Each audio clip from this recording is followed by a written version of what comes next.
My son sighed. It's all gone, Mom. The fund collapsed. I called the lawyer to double-check.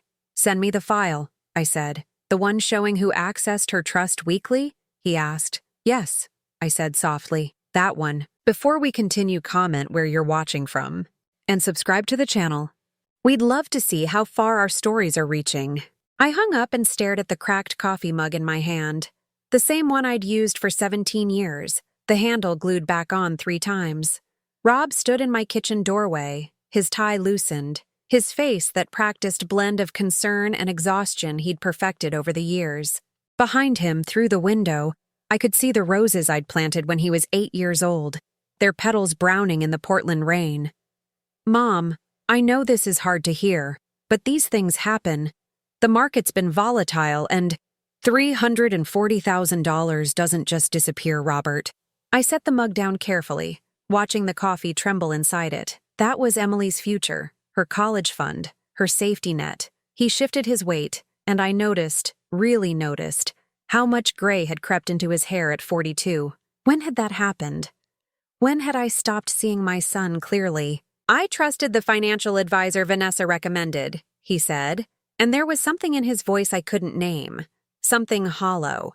She said the investments were sound, conservative even. Vanessa, my daughter-in-law of 6 years, the woman who'd rolled her eyes when I cried at their wedding, who'd stopped inviting me to family dinners 2 years ago, who posted photos of $1,000 handbags on Instagram while telling me they couldn't afford to contribute to Emily's school supplies. Where is Vanessa?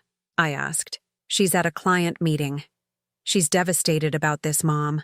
She blames herself for the recommendation. I thought about my granddaughter, 16 years old, brilliant, studying at that expensive boarding school on the East Coast that I'd helped pay for.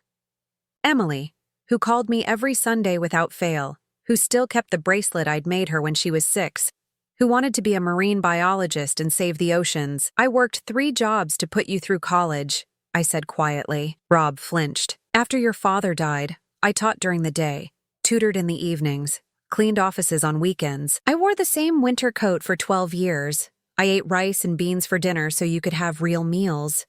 Do you remember that? Mom, please don't.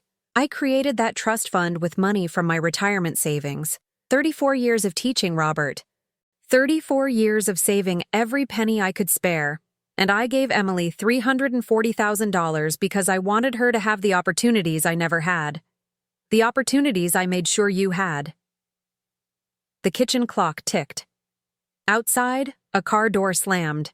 Rob rubbed his face with both hands, and for a moment, I saw the boy he used to be, the one who'd hugged me so tight when I told him we couldn't afford the field trip to Washington, D.C. The one who'd whispered, "It's okay, Mom. I don't need to go. I'm sorry," he said finally. "I'm so sorry. I should have watched the account more carefully. I should have asked more questions." There was a sound at the front door, a key turning, heels clicking on hardwood. Vanessa walked in, her blonde hair perfect despite the rain, her cream-colored suit spotless. She carried shopping bags from Nordstrom. "Oh," she said when she saw us. "Robert, I didn't know you'd be here so early." She set the bags down carefully, and I saw the logo on one of them, the same luxury brand she'd posted about last week, the one with the purse that cost $4,000. "Bad timing," Rob said quietly. Vanessa's eyes flicked between us, and something crossed her face, calculation, maybe, or assessment. Then she smiled, and it was all sympathy and warmth. "Beverly, honey, Rob told you about the fund? I'm absolutely heartbroken. That financial advisor came so highly recommended. I feel terrible." "Do you?" It wasn't a question.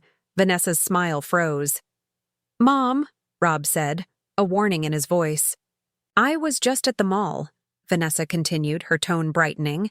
"Had to pick up a few things for the charity gala next month. You know how it is.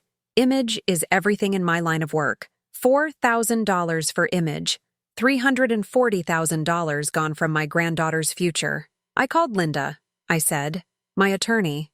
She's sending me records." The temperature in the room dropped. Rob went very still. Vanessa's smile didn't waver, but something shifted behind her eyes. "Records? she asked lightly. Transaction records, access logs, withdrawal authorizations. I kept my voice level, conversational, just to understand what happened. Linda said the trust was accessed quite frequently over the past 18 months. 47 times, she said. Small withdrawals mostly. 3,000 here, 7,000 there. Rob opened his mouth, closed it. Vanessa laughed, a bright, tinkling sound that made my skin crawl. Well, of course there were transactions. That's how investment accounts work, Beverly. Money has to move to generate returns. She glanced at Rob. Honey, didn't you explain the basics of fund management to your mother? The basics, I repeated. Right. There was a long silence. Then my sister Pat's car pulled into the driveway. I recognized the sound of her failing muffler. She let herself in through the back door, carrying a casserole dish. Hello, hello. I brought dinner. I know you've all been dealing with this awful business. She stopped when she saw our faces. Oh, am I interrupting? Not at all, Vanessa said warmly. We were just discussing the fund situation. Such a terrible loss. Pat set the casserole down and looked at me with that expression I'd seen 1,000 times. The one that said I was overreacting, being difficult, making things harder than they needed to be. These things happen, Bev, she said gently. Investments go bad sometimes. At least Emily's young. She has time to recover. Vanessa nodded sympathetically. Rob stared at the floor, and I understood in that moment that I was alone. My son, my sister, my daughter-in-law, they'd already closed ranks, already decided on the story, already agreed that the problem wasn't the missing money, but my reaction to it. I should go, Vanessa said. She picked up her shopping bags. This is family business. You three should talk. She kissed Rob's cheek. He barely responded, and clicked her way to the front door. Before she left, she turned back. Beverly, I hope you know how much we all love you. This must be so stressful at your age. If you need anything at all, we're here for you. The door closed behind her. Bev, Pat started. You can't seriously think. Get out. She blinked. What? Get out of my house. Take your casserole with you. Pat's face flushed. I was trying to help. I'm your sister. My sister would have defended me. My sister would have asked questions. My sister wouldn't have stood there and let that woman patronize me in my own kitchen. Bev, you're being unreasonable. Out. She left, offended and righteous. Rob stayed, leaning against the counter, looking defeated. Mom, please, don't do this. Don't make this into something it's not. What is it then? A mistake. A bad investment. Not what you're thinking. And what am I thinking, Robert? He couldn't answer. My phone rang. Linda's number. I picked up. Beverly, she said. I'm sending the file now, but I need to ask you something first. She paused. Are you sure you want to see this? Once you know, you can't unknow. And it's your son, Beverly. It's Robert's signatures on these authorizations. I looked at my son, my only child, the boy I'd sacrificed everything for, the man who couldn't meet my eyes. Send it, I said. Linda's voice was soft, almost sad. Check your email in 10 minutes. And Beverly? I'm sorry, I'm so sorry. She hung up. Rob pushed off from the counter. I should go. Vanessa's expecting me. I'm sure she is. He stopped at the doorway, his back to me. I love you, Mom. I need you to know that. Whatever you find in those files, I love you.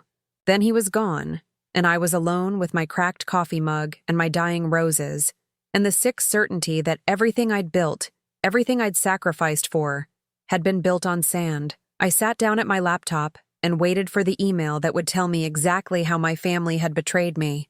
The email arrived at 9:47 p.m. I'd been sitting at my kitchen table for 3 hours, watching the laptop screen, drinking cold coffee from that cracked mug. The rain had stopped, leaving everything outside slick and dark. The house creaked around me, all the familiar sounds of a home I'd lived in for 32 years, suddenly feeling like a stranger's space. Subject: Beverly Morrison Trust, transaction history, confidential. My hand shook as I clicked it open. Linda's message was brief. Beverly, I've attached the complete access log and transaction history. Each entry shows the date, time, amount, An authorized signatory. Call me after you've reviewed. I'll be up. L. The spreadsheet loaded slowly, row after row populating the screen. 47 entries, just like Linda had said. I scrolled through them, my vision blurring, then clearing, then blurring again. June 18th, 2022. Withdrawal $7,200. Authorized by Robert Morrison. Initiated by Vanessa Morrison, Financial Advisor of Record. July 3rd, 2022. Withdrawal $4,500. Authorized by Robert Morrison. Initiated by Vanessa Morrison. July 29th, 2022. Withdrawal $6,800. Authorized by Robert Morrison. Initiated by Vanessa Morrison. On and on. Every 2 to 3 weeks like clockwork. Sometimes $3,500. Sometimes $8,100. Never quite enough to trigger automatic fraud alerts. Small enough to seem reasonable. Large enough to drain $340,000 over 18 months. Every single transaction authorized by my son. Every single one initiated by my daughter-in-law. I called Linda. She picked up on the first ring. You saw it, she said, not a question. He signed for everything. Yes, 47 times. Yes. I pressed my palm against my forehead, feeling the pressure building behind my eyes. Is there any chance he didn't know what he was signing? Linda was quiet for a moment. Beverly, these authorizations require explicit consent, electronic signatures with timestamp verification. He would have received confirmation emails for every single transaction. If he claims he didn't know, then he's either lying or deliberately ignoring his own inbox for 18 months straight. Which is it? You know your son better than I do. But did I? The man who'd stood in my kitchen 8 hours ago, who couldn't meet my eyes, who'd left to go home to the woman who'd stolen from his own daughter. Did I know him at all? What are my options? I asked. Legally, we file a complaint with the State Attorney General's office. Financial exploitation, possible fraud. We'd need to prove intent, which these records help with. The pattern is damning. Systematic withdrawals over an extended period. She paused. But Beverly, this is your son, and your granddaughter's father. If we pursue this, it will destroy your family. It's already destroyed. Then let me ask you this. What do you want the outcome to be? I looked around my empty kitchen, at the refrigerator covered in Emily's childhood drawings, at the photo of Rob's college graduation hanging crooked on the wall, at the Mother's Day card from 2019 that I'd never taken down because it said, "You're my hero, Mom," in Rob's handwriting. I want my granddaughter's money back, I said. And I want the truth. Then we start documenting everything. I'll file a preliminary inquiry on Monday morning. In the meantime, don't confront Vanessa or Rob directly. Don't discuss this with anyone who might warn them. And Beverly? Her voice softened. Be careful. People do desperate things when money is involved. I hung up and sat in the dark for a long time. My phone rang at 7:15 the next morning. Pat. Bev, we need to talk about yesterday. I put her on speaker and started making coffee. I'm listening. You can't seriously be pursuing this money thing. Rob made a mistake, a bad investment decision. It happens to everyone. You're going to ruin your relationship with your only son over money? Over $340,000 that belong to Emily. Emily's 16. She has time to save for college herself. Get loans like everyone else. You're being dramatic. I poured water into the coffee maker, watching it drip through. Who told you I was pursuing anything? A pause. What? I didn't say I was taking action. I said I wanted records. So who told you I was pursuing legal options? Another pause. Longer this time. Vanessa mentioned you'd called your lawyer. She's worried about you, Bev. She thinks the stress is getting to you. She said you seemed confused yesterday. Confused. She's concerned. We're all concerned. This obsession with the money, these accusations, it's not like you. Maybe you should see Dr. Hammond. Get checked out. Sometimes grief? Grief? Dad's been dead for 23 years, Pat. I meant grief over the money. Loss can manifest in strange ways. Make us paranoid, see conspiracies where there aren't any. I turned off the coffee maker. Did Vanessa ask you to call me? She's worried. Did she ask you to call me and suggest I'm mentally unwell? Silence. Get off my phone, Pat. Bev, I'm trying to help. I hung up. The coffee tasted like metal. I forced myself to drink it anyway, standing at the window watching Mr. Henderson across the street walk his dog. Normal morning, normal neighborhood. Everything normal except the fact that my family had apparently decided I was crazy for wanting to know where $340,000 had gone. My phone buzzed. Text message from a number I didn't recognize. Mrs. Morrison, this is Claire from Portland Community Bank. We received a request to review your accounts for signs of cognitive decline or uncharacteristic transactions. Just following up to schedule a wellness check. Please call us at your earliest convenience. I read it 3 times. A wellness check. Someone had contacted my bank to suggest I was mentally incompetent. I called Linda. They're trying to set up a conservatorship, she said after I read her the message. Or at minimum, plant seeds for one. If they can establish that you're not mentally competent, they can challenge any legal action you take. Make it about your judgment rather than their actions. Can they do that? They can try. But Beverly, you're 68 years old with no history of cognitive issues. You taught high school English until 2 years ago. You balanced your own checkbook. You created a trust fund that required significant legal and financial understanding. Any court would see through this immediately. So, what do? Call the bank back. Tell them you're perfectly competent and you didn't authorize any such review. Then document this call. Screenshot that text message. They're building a narrative, so we need to build a counter-narrative. I did as she said. The bank representative apologized profusely, said there must have been a misunderstanding, that the request had come from a concerned family member, but wouldn't specify who. I could guess. 3 days passed. Rob didn't call. Pat didn't call. Emily called from school, her regular Sunday check-in, and I lied smoothly, telling her everything was fine, that I missed her, that her trust fund was perfectly safe. "Grandma, you sound tired," she said. "Are you okay?" "Just missing you, sweetheart. Only 6 more weeks until summer break. Then I'm coming home and we're doing that trip to the coast you promised. I can't wait." After we hung up, I sat with my phone in my hands, thinking about the trip we'd planned. 3 days in Cannon Beach, the tide pools Emily loved, the bookstore we visited every summer. Thinking about how I'd have to tell her eventually that her college fund was gone, that her father and stepmother had stolen her future, that her grandmother had let it happen. The next morning, I found the envelope. It was Tuesday, garbage day. I'd wheeled the bin to the curb at 6 a.m. like always, still in my bathrobe, my hair unbrushed. When I came back up the driveway, I saw it. A manila envelope tucked against my front door. No postage, no address, just my name written in block letters. I opened it inside. 8 photographs slid out onto my kitchen table. Me, standing at my kitchen window. Me, getting my mail. Me, pulling weeds in the front garden. Me, walking to my car. All taken from across the street or from the sidewalk. All taken over the past week. The last photo was different. It was me sitting at my laptop, visible through the kitchen window at night, the screen's glow illuminating my face. The angle suggested someone had stood in my backyard. There was a note, typed on plain white paper. "Stop asking questions. Stop calling lawyers. These things happen to old women who can't mind their own business. For your safety and peace of mind, let it go." My hands shook so badly I dropped the photos. They scattered across the floor, images of myself, unaware, vulnerable, alone. Someone had been watching me. Someone wanted me afraid. It worked. I called Linda with trembling fingers. "File a police report," she said immediately. "That's criminal harassment, possibly stalking. Get those photos documented. What if it makes things worse? Beverly, this is escalation. Whoever sent those photos is trying to intimidate you into silence.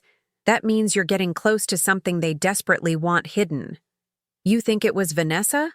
I think you need to assume anyone involved in draining that trust is capable of anything, including intimidation." I looked at the photos spread across my floor. In each one, I looked small, old, harmless. I wasn't harmless anymore. "Send me a recommendation," I said, "for a private investigator, someone who can dig into Vanessa's finances. If she took Emily's money, there's a trail. I want to find it." "Beverly, I'm not backing down. They want me scared. They want me quiet. They picked the wrong woman." Linda was quiet for a moment. Then, "I'll send you 3 names. The best one is Alan Grant. Former police detective, now does private investigation. Expensive, but thorough. Send me his number. After we hung up, I gathered the photos carefully, slid them back into the envelope, and placed it in a folder labeled Evidence. Then I took a picture of the envelope, the note, and each photograph. I emailed everything to Linda and to myself, creating a paper trail. Then I made more coffee, sat down at my laptop, and started researching Vanessa Morrison's financial history. If she wanted a war, she'd found one. Rob didn't call for 3 weeks. I know because I counted. 21 days of silence from my only child. 21 days of checking my phone every morning, every afternoon, every night before bed. 21 days of writing texts I never sent. Are you okay? And can we talk? And finally, desperately, please. I didn't send any of them. Pride, maybe. Or the growing certainty that my son had made his choice, and it wasn't me. The house felt different without the expectation of his visits. Quieter, emptier. I'd lived alone for 2 years since retiring from teaching, but this was a new kind of alone, the kind that comes from being deliberately abandoned rather than circumstantially isolated. I spent the first week organizing, cleaning closets I hadn't touched in years, sorting through boxes in the garage, anything to keep my hands busy and my mind occupied. That's when I found the file. It was in a banker's box labeled Rob School Years, shoved behind Christmas decorations and old paint cans.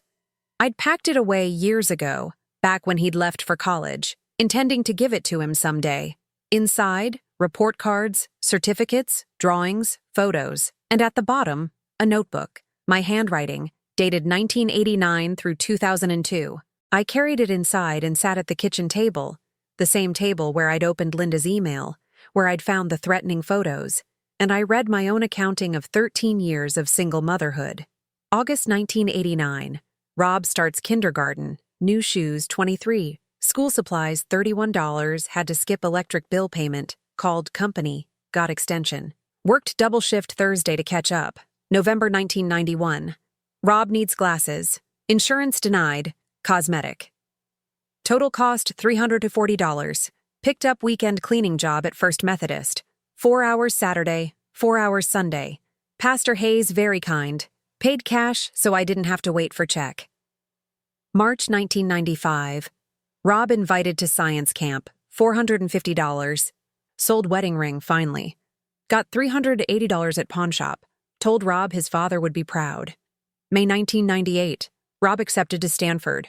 Full academic scholarship, but need $8,000 for housing, books first year. Took out personal loan, 18% interest. Worth it. Second mortgage on house, $12,000. Paid for years 2-3. Worked night shift at hospital in addition to teaching. Sleep 4 hours or night. Rob must never know. Page after page of sacrifices I'd forgotten I'd made. Or maybe tried to forget. Rob's childhood mapped not in birthday parties and soccer games, but in dollar amounts I'd scraped together, jobs I'd worked, meals I'd skipped. There was a photo tucked into the notebook. Rob at 8 years old, gap-toothed and grinning, holding a Mother's Day card he'd made at school. Construction paper, crayon flowers, glitter glue. The caption read in his careful handwriting, "To the best mom in the world. Love, Robbie." I held that photo for a long time. This evidence of a child who'd loved me without condition, without calculation. Where had that boy gone? When had he become the man who signed away his daughter's future 47 times without telling me? My phone rang. I almost didn't answer. Unknown number, but something made me pick up. Beverly? It's Pat. I should have hung up. Instead, I waited. Listen, I know you're upset with me, but I'm your sister. I'm worried about you. You haven't been answering my calls. You called the bank and told them I was mentally incompetent. Silence. Then, I was concerned. You've been acting paranoid. Did Vanessa ask you to make that call? Or did you come up with it yourself? It wasn't like that. We were just talking about how stressed you seemed. And she suggested you report me to my bank as cognitively impaired. She was worried. We both were. You're obsessing over this money thing, making wild accusations. $340,000, Pat. 47 documented withdrawals. That's not wild. That's fraud. You don't know that. You're assuming the worst about your own family. My family stole from my granddaughter and is trying to convince everyone I'm crazy for noticing. Another pause. Rob loves you. Rob hasn't called me in 3 weeks. Because you're making his life hell. Vanessa's threatening to leave him over this. Their marriage is falling apart because you can't let go of... Stop. My voice came out harder than I intended. Stop calling me. Stop texting. When I'm ready to talk to you, I'll let you know. Until then, leave me alone. I hung up before she could respond. The silence that followed felt thick, suffocating. I looked around my kitchen, at the photos on the refrigerator, the magnets from places we'd visited, the handprint Emily had made in clay when she was 4, and I understood that I'd lost more than money. I'd lost my family, or maybe I'd never really had them at all. Sunday came, Emily's regular call. I almost let it go to voicemail. Almost. But at the last second, I answered. Grandma! Finally! I tried calling Dad earlier, but it went straight to voicemail. Is everything okay? Her voice, bright, energetic, unburdened, cut through me. Everything's fine, sweetheart. How's school? Exhausting. We had 3 exams this week, but Grandma, I wanted to ask you about something. She paused, and I heard the shift in her tone, from casual to concerned. I got a letter from the bank about my trust fund. Something about account activity requiring my signature on some forms. My heart stopped. What kind of forms? I don't know. It was super technical. But it mentioned withdrawals and beneficiary verification. Is something wrong with the account? I closed my eyes. Here it was. The moment where I either told her the truth or lied to her face. Where I either destroyed her senior year of high school or let her live in ignorance a little longer. Nothing's wrong, I heard myself say. Just routine paperwork. Banks do that sometimes. I'll handle it. Don't worry. Are you sure? Because the letter made it sound kind of serious. Emily, honey, I promise. Everything's fine. Your trust fund is safe. The lie tasted like poison. Okay. If you're sure. Oh, I almost forgot. I got accepted into that summer marine biology program at Woods Hole, the one I told you about. It's 8 weeks on Cape Cod, studying tide pool ecosystems. Isn't that amazing? That's wonderful, sweetheart. There's a fee, like $3,800, but it includes housing and meals and everything. I figured we could take it from the trust fund. Dad said that's what it was for, right? Educational opportunities? I pressed my hand against my mouth. Grandma? You there? I'm here. Yes, of course. We'll figure it out. Don't worry about the money. You're the best. I love you so much. I love you too. After we hung up, I sat at the table with my head in my hands and cried for the first time since this whole nightmare began. Not quiet tears, but deep, wrenching sobs that hurt my chest and throat. I cried for Emily, who didn't know her future had been stolen. I cried for Rob, who I'd raised to be better than this. I cried for myself, for all those years of sacrifice that had led here, to this kitchen, to this moment of complete betrayal. When I finally stopped, my face was swollen and my head ached. But something had shifted. The grief was still there, but underneath it, something harder, something cold. I called Linda. I need to know everything, I said. Every detail about where that money went. Every purchase. Every transaction, every lie. Can your investigator friend do that? Alan can do that, but Beverly, it's going to be expensive. His retainer alone is... I don't care. Take it from my retirement account if you need to. I want to know exactly what Vanessa Morrison bought with my granddaughter's future. I'll call him today. And Linda? Emily just told me she got accepted to a summer program. 8-week marine biology program at Woods Hole. $3,800. Linda was quiet for a moment. The trust fund is gone. I know, but she can't know that yet. Not until after she graduates. She's worked too hard.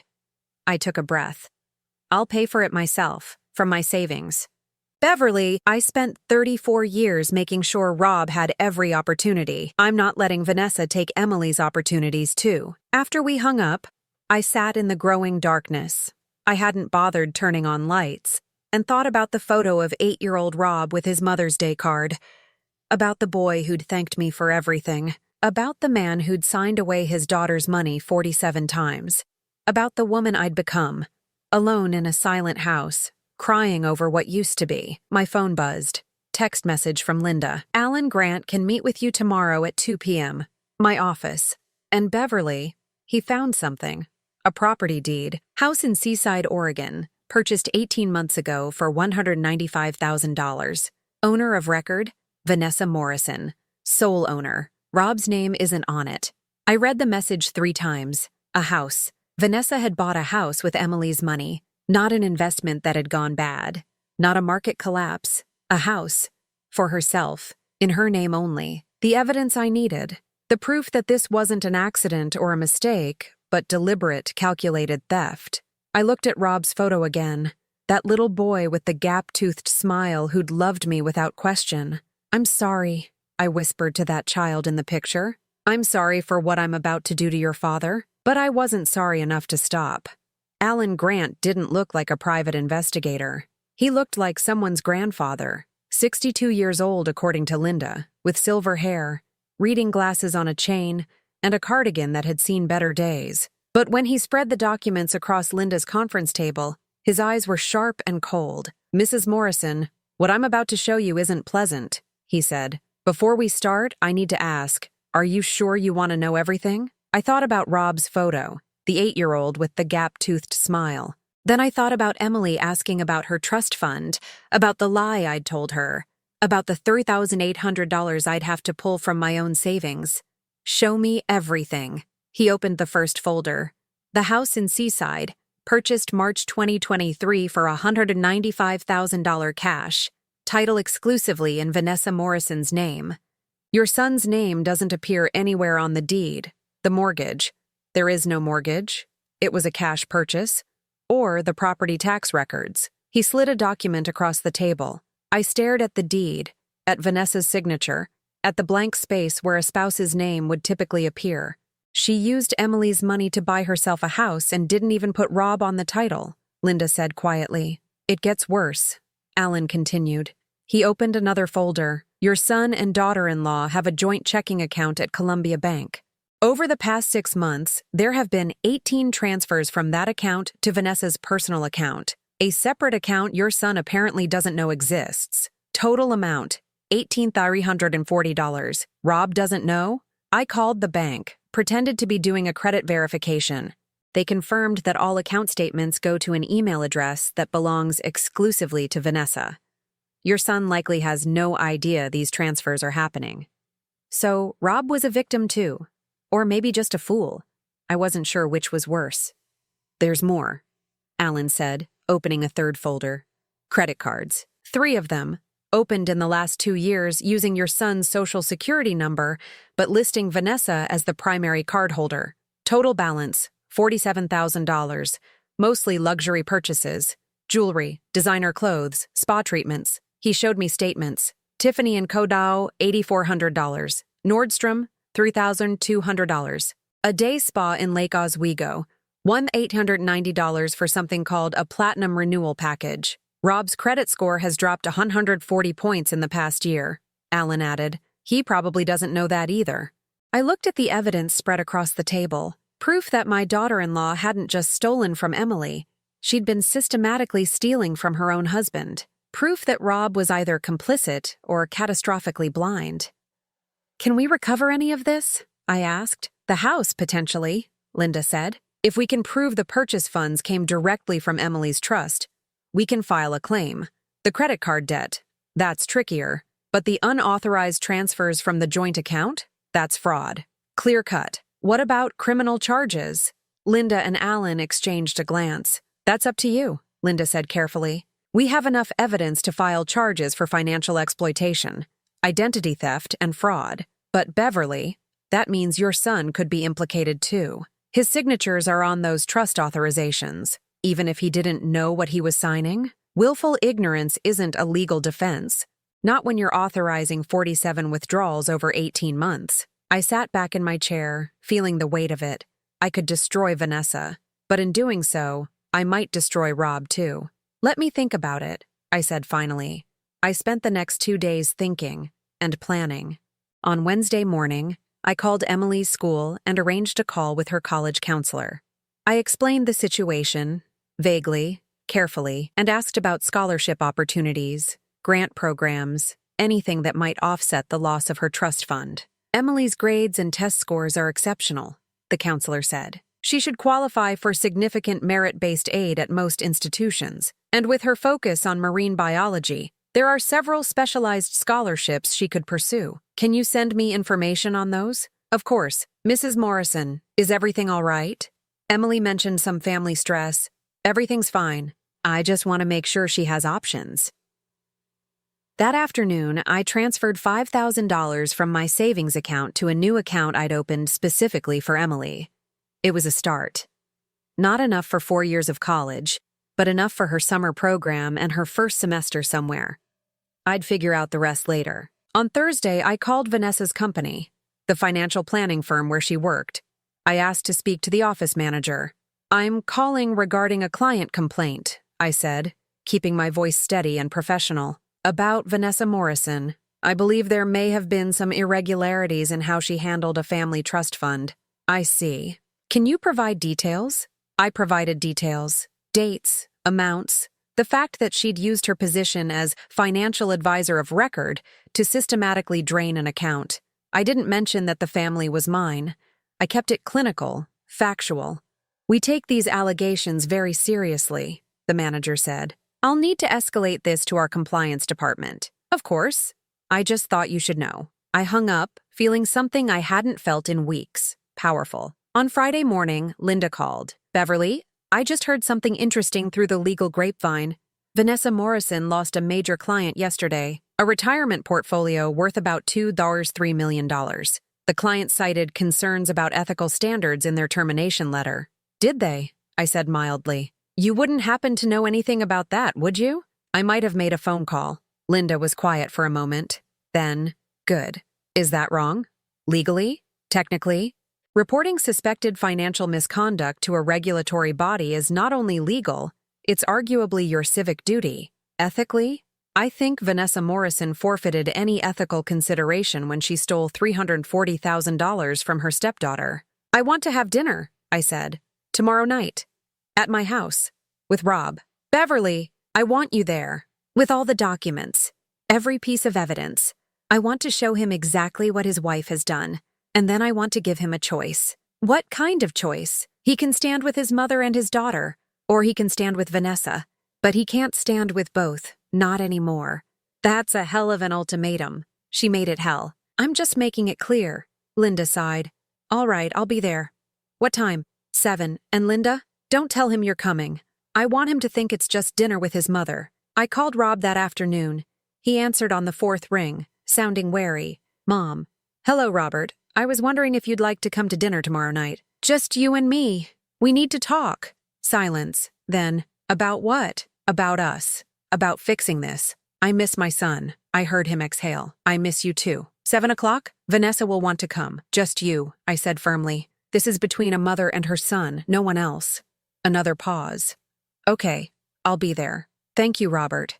After we hung up, I sat at my kitchen table.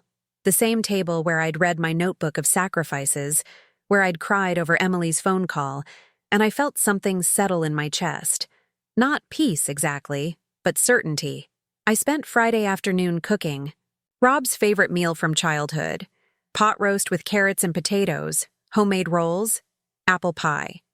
The kind of meal I used to make on Sundays when money was tight, but I wanted him to feel like we had everything. I set the table carefully. 2 plates, 2 wine glasses, cloth napkins I'd saved from my wedding 45 years ago. I put fresh flowers in a vase, daisies, which had been Rob's favorite when he was small because he liked to pull off the petals. Then I called Linda. Everything's ready, I said. Dinner's at 7. Can you be here by 7:15? I'll park down the street. When you're ready for me to come in, text me. Thank you, Linda. Beverly, be careful tomorrow. If Rob feels cornered, there's no telling how he'll react. He's my son. He won't hurt me. I hope you're right. Saturday evening, 6:45. I put on the blue dress Rob had complimented 5 years ago at his birthday dinner, back when things were still good between us, before Vanessa had fully sunk her claws in. I checked my appearance in the mirror. 68 years old, Gray hair carefully styled, minimal makeup. I looked like someone's harmless grandmother. I wasn't harmless anymore.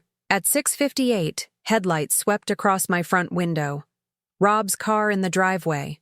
I watched through the window as he got out, paused, looked at the house like he was seeing it for the first time. Or maybe like he was seeing it for the last time. He was carrying flowers, tulips, my favorite. The doorbell rang. I opened it, and for a moment, we just looked at each other. My son, my only child. The boy I'd sacrificed everything for, who'd grown into a man I didn't recognize. "Hi, Mom," he said quietly. "Come in, Robert." He handed me the flowers. "I'm sorry. For everything. For staying away. For all of it. We'll talk about it over dinner." I led him to the kitchen. He stopped when he saw the table. The good china, the cloth napkins, the flowers. "This is... Mom, you didn't have to go to all this trouble. It's not trouble. Sit down." We ate in near silence, the kind of careful quiet that comes when both people are afraid of what will be said. I watched him eat the pot roast. Saw him close his eyes briefly at the first bite. Muscle memory from childhood, when this meal meant love and safety. "This is perfect," he said. "Just like I remember." "I'm glad." "Mom, I want to explain about the trust fund." "Not yet," I said gently. "Finish your dinner first." He did, and I served the apple pie, and I poured coffee into those cloth napkin fancy cups, and I let him relax just enough to think maybe this would be okay. Maybe his mother was ready to forgive him. Then I texted Linda. Now. 3 minutes later, the doorbell rang. Rob looked up, confused. "Are you expecting someone?" "Yes," I said. "I am." I opened the door. Linda stood there with her leather briefcase, her professional suit, her attorney face. "Hello, Beverly. Robert." Rob stood up so fast his chair scraped. "What's going on?" "Sit down, Robert," I said quietly. "We need to talk about your wife." Rob stared at Linda like she was a hallucination. "What is this?" "Sit down, Robert," I said again. "Mom, what's going on? Why is your lawyer here?" Linda set her briefcase on the table, right next to the apple pie. "Mr. Morrison, your mother asked me to be present for this conversation. I think it's best if we all remain calm." "Calm? You ambushed me." "I invited you to dinner," I said quietly. "And now we're going to talk about the truth, about what's been happening to Emily's trust fund, about what your wife has been doing." His face went pale. "Mom, I told you, it was a bad investment. Stop lying to me." The words came out harder than I intended. Rob flinched. Linda opened her briefcase and began laying documents on the table, covering the remnants of our dinner. Transaction records, bank statements, a property deed. 47 withdrawals over 18 months, Linda said, her voice professional and cold. "Every single one authorized by you, Robert. Every single one initiated by Vanessa. Total amount $340,000. Emily's entire college fund." Rob sat down slowly, his eyes fixed on the papers. "But here's what's interesting," Linda continued. She placed the property deed in front of him. In March 2023, Vanessa Morrison purchased a house in Seaside, Oregon. Cash purchase, $195,000. "Do you recognize this address, Mr. Morrison?" Rob picked up the deed with trembling hands. "This is... Vanessa said this was an investment property. For our retirement. She said we both owned it. Look at the title." He looked. His finger traced the line where the owner was listed. "It's only her name." "That's correct. Your name doesn't appear anywhere on this document. Your wife bought herself a house with your daughter's college fund and didn't put you on the title." Rob's hands were shaking now. "There has to be a mistake. She wouldn't..." Linda placed another document in front of him. "Bank statements from your joint checking account. Over the past 6 months, 18 unauthorized transfers to a personal account in Vanessa's name. Total, $18,340. Did you authorize these transfers?" I didn't know about these." "That's because all account statements go to Vanessa's email. You've been locked out of your own financial information." Linda added another stack of papers. "Credit card statements. 3 cards opened using your social security number with Vanessa as the primary cardholder. Current balance, $47,000. Tiffany and Kerber Nordstrom, a spa in Lake Oswego. Did you authorize these purchases? Rob was staring at the papers like they were written in a foreign language. No, I didn't. I don't understand. Why would she do this? Because she's been stealing from you, I said. From Emily. From our family. For years. But I signed the trust authorizations. She said they were for Emily's educational investments, that we were diversifying the portfolio. Did you read what you were signing? His silence was answer enough. Robert. I leaned forward, forcing him to look at me. Did you read a single one of those authorizations before you signed them? Vanessa handles the finances. She's the expert. I trusted her. You trusted her with your daughter's future, and she stole it. Rob put his head in his hands. For a moment, the only sound was the kitchen clock ticking and his ragged breathing. His phone rang. Vanessa's name lit up the screen. Don't answer it, Linda said. Rob stared at the phone. It rang 4 times, then stopped. 30 seconds later, it rang again. She knows something's wrong, Rob said quietly. Let her wonder, I said. The phone rang a 3rd time. Rob turned it off. Linda pulled out another document. Mr. Morrison, I need to explain something to you. Based on this evidence, we have grounds to file criminal charges against your wife for fraud, financial exploitation, and identity theft. Your mother has asked me to pursue legal action. Criminal charges? Rob's head snapped up. You're going to have her arrested? That depends, Linda said. On what you do next. Rob looked at me. Mom, please. She's still Emily's stepmother. We're still a family. Are you? I asked. Because from where I'm sitting, Vanessa has been treating you like an ATM and me like an obstacle. That's not family. I can talk to her. I can make her pay it back. With what money, Robert? She's spent it. The house, the jewelry, the credit cards. It's gone. And she's destroyed your credit in the process. You're $47,000 in debt, and you didn't even know it. Rob stood up abruptly, knocking his chair back. He paced to the window, staring out at the dark street. I should have known. I should have paid attention. God, how could I be so stupid? You trusted your wife, Linda said. That's not stupid. That's normal. What she did, that's criminal. There was a knock at the door. Sharp, insistent. We all froze. Beverly, Pat's voice. I know you're in there. Open this door right now. I looked at Linda. She nodded. I opened the door. Pat stood there, furious, with Vanessa right behind her. You have some nerve, Pat said, pushing past me into the house. Calling Robert here under false pretenses, ambushing him with lawyers. Vanessa's eyes found Rob immediately. Baby, are you okay? Your sister called me, said something was wrong. How did you know he was here? I asked Pat. Pat had the decency to look uncomfortable. Vanessa called me. She was worried when Rob wasn't answering his phone. So you told her where he was, even though I specifically said this was between me and my son. He's my nephew, and Vanessa is family too. No, I said quietly. She's not. Vanessa pushed forward, reaching for Rob. Honey, whatever they've been telling you, it's not true. Your mother is confused. She's been under so much stress. Don't. Rob's voice was low, dangerous. Don't you dare. Vanessa stopped. Baby, the house in Seaside. Why isn't my name on it? Her face went very still. What? The house you bought. The investment property. Why is only your name on the title? It was just easier that way. For tax purposes? That's a lie, Linda said. She stood up, gathering the documents.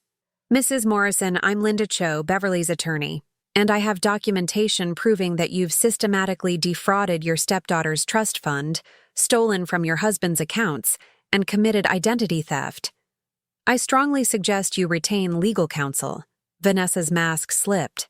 The sweet, concerned wife disappeared, replaced by something cold and calculating. You can't prove anything. Actually, I can. Linda tapped the documents. 47 withdrawals.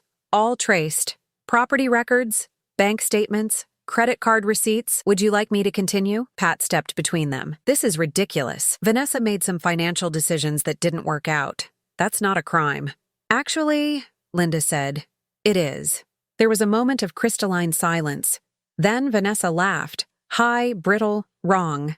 You're all insane. Beverly, You're a bitter old woman who can't stand that her son has his own life. Robert, your mother is manipulating you. Can't you see that?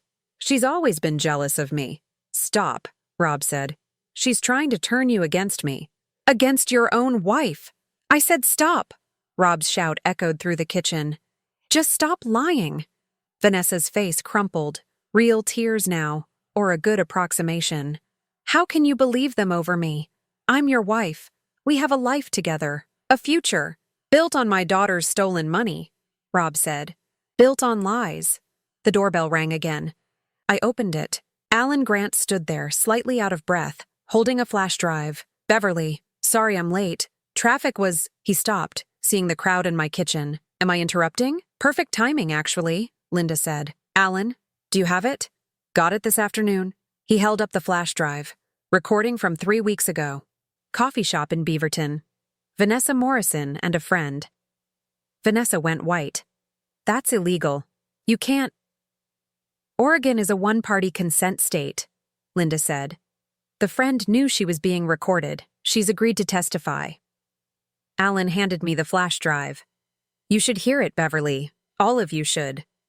I plugged it into my laptop, found the audio file, pressed play, a coffee shop's ambient noise, cups clinking, soft conversation, then Vanessa's voice, unmistakable. I know, but she'll never figure it out. Beverly's not exactly sharp, you know? Old lady's been teaching high school English for 40 years. She thinks mutual funds are complicated. A friend's voice, laughing. What if Robert notices? Robert, please. He hasn't looked at a bank statement in 5 years. I tell him it's handled. He signs whatever I put in front of him. It's like taking candy from a baby. And the trust fund? Emily won't need it for 2 more years. By then, I'll have moved enough money around that no one can prove anything. And honestly, that kid should learn to pay her own way. Beverly spoiled Robert. Now she thinks she needs to spoil Emily, too. Some people work for their education. You're terrible. The friend's voice still laughing. I'm practical. That money's doing more good in my hands than sitting in some account for a 16-year-old. The house in Seaside? That's going to appreciate. It's an investment. Does Robert know the house is only in your name? God, no. He'd have a fit. But what's mine is mine, you know? I earned this. The recording ended. The silence in my kitchen was absolute. Rob was staring at nothing, his face completely blank. Pat had gone pale. Vanessa stood frozen. Her tears dried up. Her mask completely shattered. That's taken out of context, Vanessa said finally, but her voice had no strength behind it. Context, I repeated. What context makes she'll never figure it out? She's not exactly sharp sound better. Vanessa looked at Rob. Baby, please. I was just venting. I didn't mean, get out, Rob said. What? Get out of my mother's house. Get out of my life. We're done. You don't mean that I destroyed my daughter's future because I trusted you. His voice broke. I signed away Emily's college fund because you told me it was safe. I let you steal from my own mother because I was too stupid and too lazy to pay attention. That's on me. But you, he pointed at her, you did this. You planned it. You laughed about it. Robert, get out. Vanessa looked around the room, at Linda with her documents, at Alan with his evidence, at Pat who suddenly couldn't meet her eyes, at me standing silent by my laptop. Then she ran. The door slammed behind her. We heard her car start, tires squealing as she left. Rob sank into his chair. Mom, I'm so sorry. I'm so sorry. I looked at my son, 42 years old, crying at my kitchen table like the little boy who'd once broken my favorite vase and couldn't stop apologizing. I know, I said quietly. 3 months later, I stood in the courthouse hallway watching Vanessa Morrison walk out in handcuffs. She didn't look like the polished woman who'd carried Nordstrom bags into my kitchen. Her hair needed roots touched up. Her suit, not designer this time, hung a little loose, like she'd lost weight. She kept her eyes down as the bailiff led her past us, but not before I caught her expression. Pure, distilled hatred. 18 months, Linda said beside me, plus 5 years probation. Full restitution ordered. How much will we actually recover? The house in Seaside sold for $187,000. Market took a dip, After legal fees and the mortgage Vanessa secretly took out last month. Wait, she mortgaged it. Tried to. We caught it in time, but she'd already received $40,000. Judge ordered that returned too. Total recovery, $214,000. It's not everything. But Beverly, it's enough for Emily's education if she's careful. I watched Vanessa disappear through the courthouse doors. 18 months in prison, 5 years probation, a permanent record, her financial planning license revoked, her professional reputation destroyed. It should have felt like victory. Instead, I just felt tired. Rob was waiting outside, leaning against his car. He'd lost weight too, 20 pounds at least. His shirt collar looked too big. When he saw me, he straightened up, uncertain. Mom. Robert. Can we talk? We sat on a bench overlooking the courthouse garden. Linda gave us privacy, walking back inside with Alan to handle paperwork. The divorce is final next week, Rob said. She's fighting for half of everything, but my lawyer says she won't get much, not with the criminal conviction. Where are you living? Apartment in Gresham, 1 bedroom. It's small, but it's mine. No debt collectors calling, no surprise bills. It's actually kind of peaceful. He laughed without humor. Pathetic, right? I'm 42 years old starting over from scratch. You're not starting from scratch. You have a job. You have your daughter. Do I? He looked at me. She won't return my calls. Emily, we'd told her everything 2 weeks after the confrontation. She'd flown home from school, sat at my kitchen table, the same table where everything had unraveled, and listened to the whole story. The trust fund, the house, the recording, her father's negligence, her stepmother's calculated cruelty. She'd cried. Then she'd gotten very quiet. Then she'd said, I need to think, and gone to her room. She'd been living with me ever since. She's hurt, I said. You have to give her time. How much time? She graduates in 8 months. What if she won't even let me come to graduation? Then you don't go. And you live with that. And you keep trying anyway. Rob put his head in his hands. I ruined everything. My marriage, my credit, my relationship with my daughter, you. God, Mom, what I put you through. You made mistakes, I said carefully. You trusted the wrong person. You didn't pay attention when you should have. I signed away Emily's future. Yes, you did. He flinched, but I wasn't finished. But Vanessa was the thief. You were foolish and negligent, but she was criminal. There's a difference. Does Emily see a difference? I don't know, I said honestly.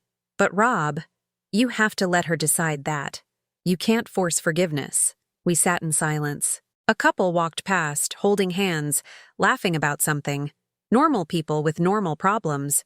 I tried to remember what that felt like. I've been going to therapy, Rob said quietly. Twice a week. Dr. Chen says I have issues with conflict avoidance, that I let Vanessa control everything, because confronting her was harder than just going along.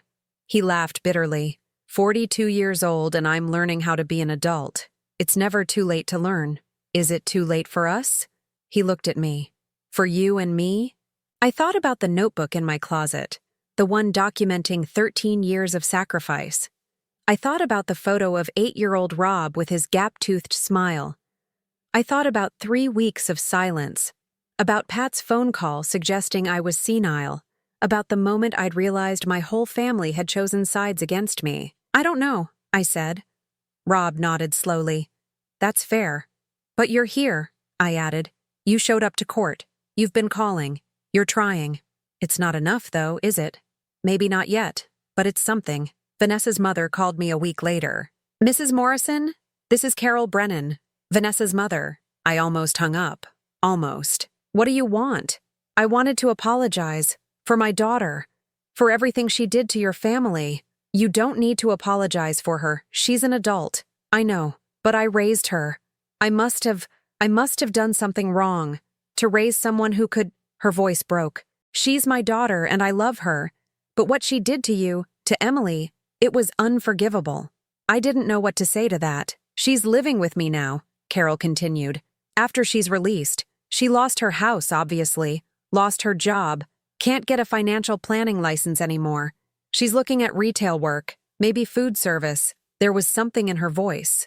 Not quite satisfaction, but acknowledgement, the cosmic justice of it. Vanessa Morrison, who'd stolen $340,000 and mocked me for being not exactly sharp, working minimum wage at 38 years old. I hope she learns something from this, I said finally. So do I, Mrs. Morrison.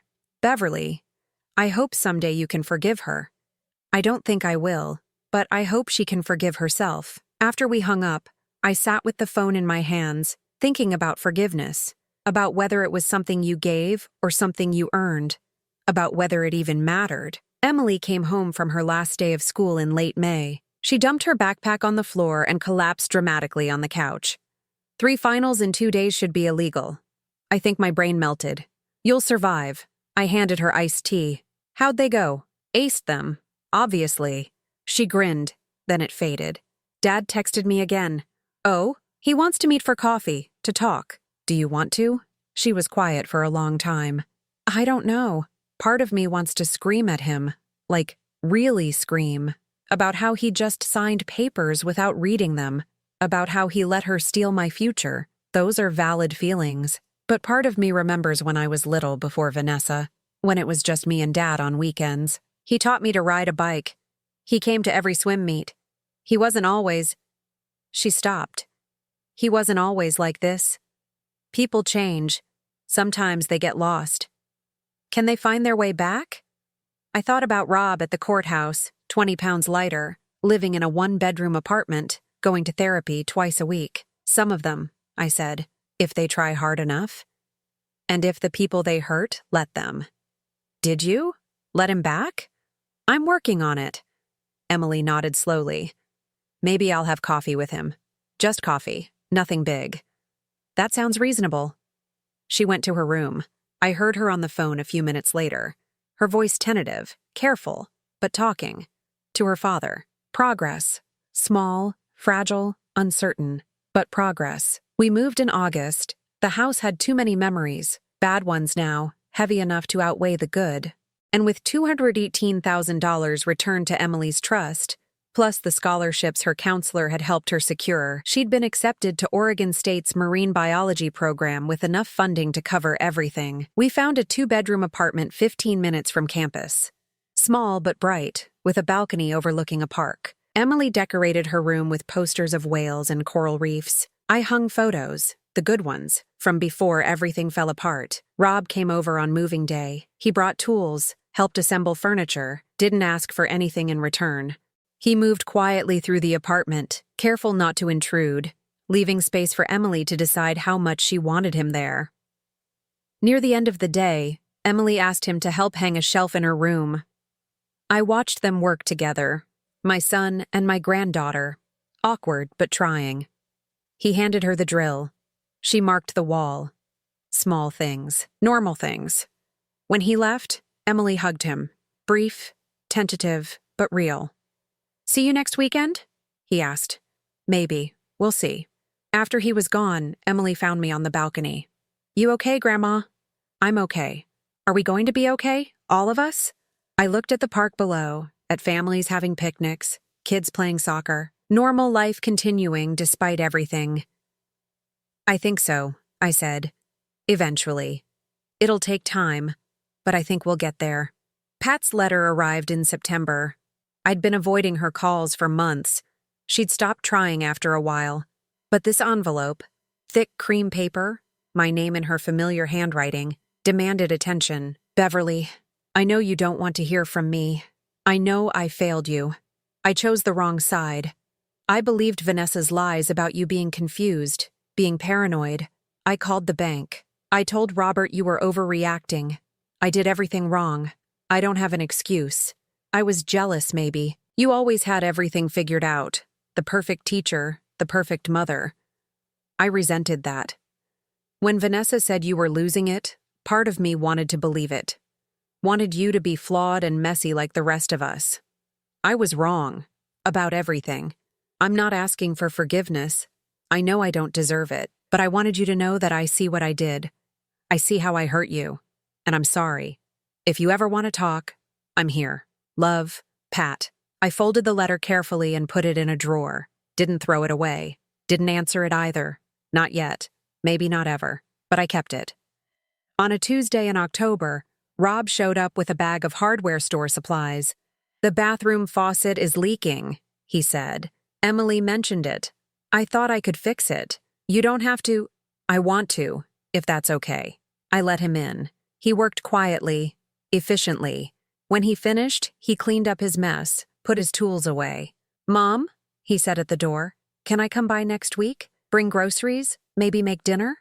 I looked at my son, older now, humbler, working so hard to prove himself worthy of something he'd nearly destroyed. "Rob," I said, "you don't need to earn your way back into my life."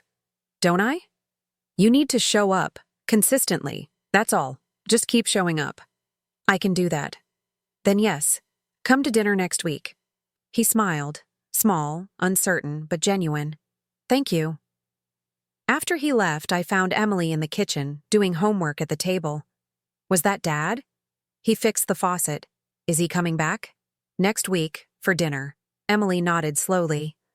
"Okay, that's okay." 3 weeks later, I found Pat's letter again while cleaning. Read it twice, folded it up, picked up my phone, dialed halfway through her number, stopped, put the phone down. Not today, maybe not tomorrow either, but someday, maybe. If she kept trying, if she showed up, just like Rob, just like all of us broken people trying to find our way back to each other. On a cold November morning, I stood on the balcony watching Emily leave for her marine biology field trip. Rob pulled up to drive her to campus. She'd agreed to let him, which felt like a victory. My phone buzzed. Pat's name. I stared at it for a long moment. Then I answered. "Beverly," she said, surprised. "You answered." "I did." Does this mean—" "It means I answered. That's all. For now." A long pause. "That's enough. Thank you." We talked for 5 minutes. Surface things. Weather, her garden, my apartment. Nothing deep, nothing resolved. But when we hung up, something in my chest felt lighter. Rob's car pulled back into the parking lot. He got out, looked up at the balcony, saw me watching, waved. I waved back. Emily was at school. Rob was sober and trying. Pat was calling. The trust fund wasn't what it had been, but it was enough. I wasn't whole yet. Maybe none of us were. But we were healing, and that finally felt like enough.